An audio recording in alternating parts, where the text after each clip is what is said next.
সেদিনও বুঝিনি আমি যে চোখে পড়েছি ধরা এভাবে আমার হয়ে যাবে।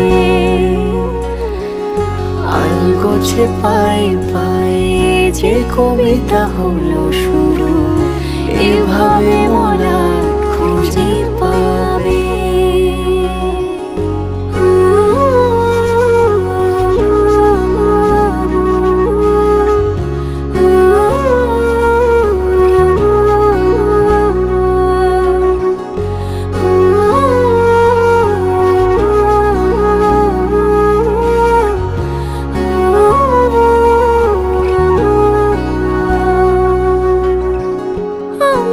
বলিনি তাকে সাজানো সিঁড়ির বাঁকে, তবে সে কেমন করে বুঝে নিল সব।